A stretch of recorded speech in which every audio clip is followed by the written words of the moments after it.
로봇한테 사람처럼 정교한 손을 만들어주는 거요.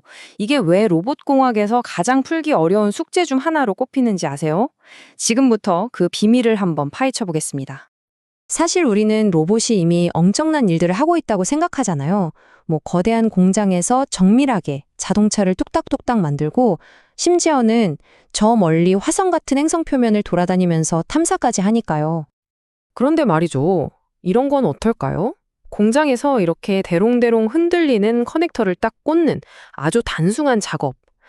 이게 우리한테는 정말 별거 아닌데 로봇한테는 거의 넘사벽, 거대한 장벽이거든요. 이걸 바로 로봇공학의 라스트 마일 문제라고 부릅니다. 그러니까 여기서 진짜 근본적인 질문이 생기는 거죠. 아니, 우리한테는 이렇게나 간단한 일이 왜 저런 최첨단 로봇한테는 거의 불가능에 가까운 도전이 되는 걸까요? 이상하지 않으세요? 네, 바로 이런 어려운 과제들을 묶어서 라스트 마일 문제라고 부르는 겁니다. 예를 들면 농업 현장에서 과일이나 채소를 상하지 않게 수확하는 일, 또 집에서 사람을 돌보는 일처럼 아주 섬세하고 미묘한 상호작용이 필요한 분야들이 다 여기에 속해요. 자, 그럼 이 문제를 풀려면 어디서부터 시작해야 할까요? 우선 우리가 흔히 말하는 손재주, 그러니까 이 기미남이라는 게 도대체 뭔지, 그 진짜 의미부터 제대로 이해하고 넘어가야 합니다. 결론부터 말하면 핵심은 바로 적응성이에요. 옛날에 니콜라이 번스타인이라는 연구원이 있었는데 이분이 운동선수나 노동자들을 쭉 연구해 보니까요. 손재주라는 게 단순히 어떤 동작을 기계처럼 정확하게 반복하는 게 전혀 아니더라는 걸 발견한 거죠. 번스타인이 내린 이 정의가 정말 모든 걸 말해줍니다. 어떤 돌발적인 운동 문제든 정확하고 빠르고 합리적이고 또 능숙하게 해결하는 능력. 여기서 진짜 재밌는 사실은요. 이분이 발견한 건데 아무리 숙련된 전문가라고 해도 똑같은 동작을 완벽하게 2번 반복하는 법이 없다는 거예요. 매번 아주 미세하게 달라지는 상황에 맞춰서 계속 적응해 나간다는 거죠. 자, 그렇다면 그 비밀을 푸는 첫 번째 열쇠는 뭘까요? 바로 부드러움입니다. 딱딱함이 아니에요. 이 예측 불가능한 현실 세계에 대처하기 위한 말 그대로 필수 조건인 셈이죠. 지금 여러분 손을 한번 직접 보세요. 우리가 책상 위에 있는 껌 하나를 집을 때도 손가락으로 옆으로 살짝 밀기도 하고 물건 잡으려다가 새끼손가락에 턱 걸리기도 하고 이런 일 되게 흔하잖아요. 근데 중요한 건 이런 자잘한 충돌들이 실패가 아니라는 거예요. 오히려 작업을 성공시키기 위한 아주 자연스러운 과정의 일부라는 거죠. 생각해보세요.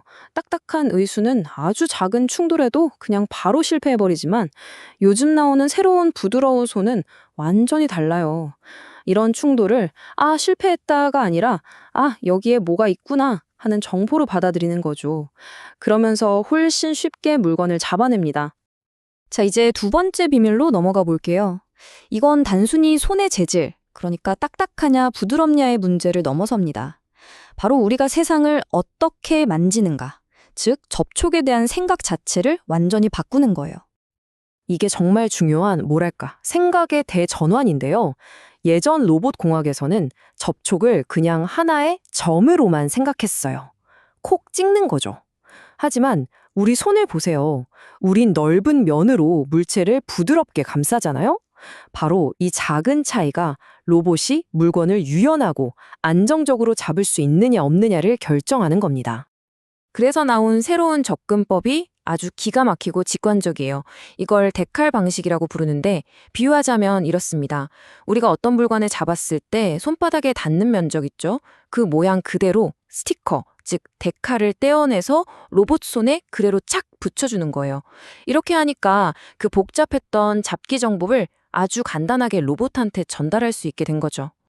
이 방식이 얼마나 좋냐면요. 이제 디자이너나 아티스트들이 마야 같은 3D 툴에서 로봇 손을 움직일 때 막 이 관절은 몇 도, 저 관절은 몇 도 이렇게 복잡하게 계상할 필요가 없어진 거예요.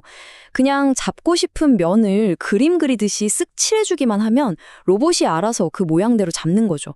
훨씬 직관적이죠. 자, 이제 마지막 세 번째 비밀입니다. 이건 어쩌면 가장 중요할 수도 있어요. 바로 이 손 하나면 모든 걸 다 할 수 있다는 생각을 버리는 겁니다. 핵심은 만능손이 아니에요. 그게 아니라 딱 정해진 목적에 가장 잘 맞는 최적화된 손을 만드는 데 있다는 거죠. 폴라드 박사의 이 말이 정말 문제의 핵심을 제대로 짚고 있어요. 많은 로봇 손들이 거의 똑같이 생겼는데 사람들이 이 손으로 뭘 해야 하는지에 대해선 별로 생각 안 하는 것 같다.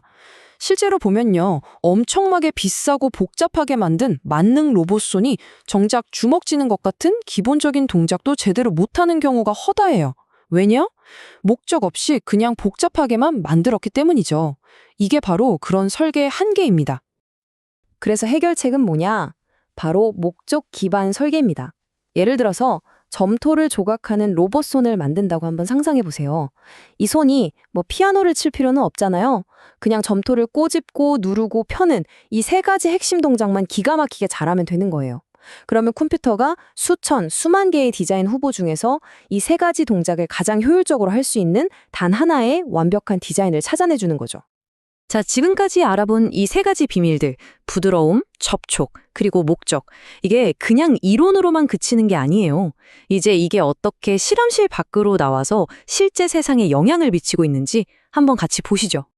가장 대표적인 예가 바로 이 교육용 툴킷인데요. 보세요. 완전히 부드러운 재질로 되어 있고요. 무려 16개의 관절이 다 따로따로 움직이는 이걸 전문 용어로 심력 자유도라고 하거든요. 이걸 갖췄어요. 이게 무슨 뜻이냐면 이제 누구나 이걸 가지고 직접 만들어보고 프로그래밍도 해보면서 최첨단 로봇 공학을 직접 경험해 볼 수 있게 됐다는 겁니다. 그리고 여기서 진짜 놀라운 점은 가격이에요. 이 전체 시스템을 다 만드는데 드는 비용이 놀라지 마세요. 약 $2,000밖에 안 해요. 예전 같으면 상상도 못할 가격이죠.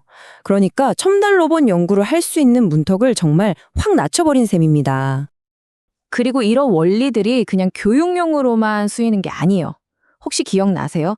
우리가 맨 처음에 봤던 그 보쉬 공장의 커넥터 꼽는 문제, 바로 그 문제를 해결하기 위해서 지금 이 기술들이 실제로 현장에 적용되고 있습니다. 자, 그럼 오늘 내용 한번 정리해 볼까요?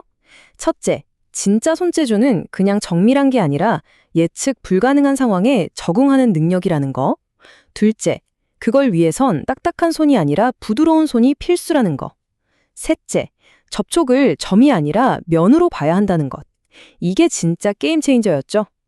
그리고 마지막으로 모든 걸 다 하려는 욕심을 버리고 목적에 딱 맞는 손을 설계해야 한다는 겁니다. 자, 그럼 마지막으로 이런 질문을 한번 던져보고 싶어요. 우리 인간의 손, 물론 수백만 년 진화의 결과물이지만 과연 이게 완벽할까요? 만약에요, 우리가 어떤 특정 목적을 위해서 예를 들면 엄지손가락의 양쪽에 2개 달린 손처럼 아예 자연의 한계를 뛰어넘는 그런 손을 설계할 수 있다면 어떨까요?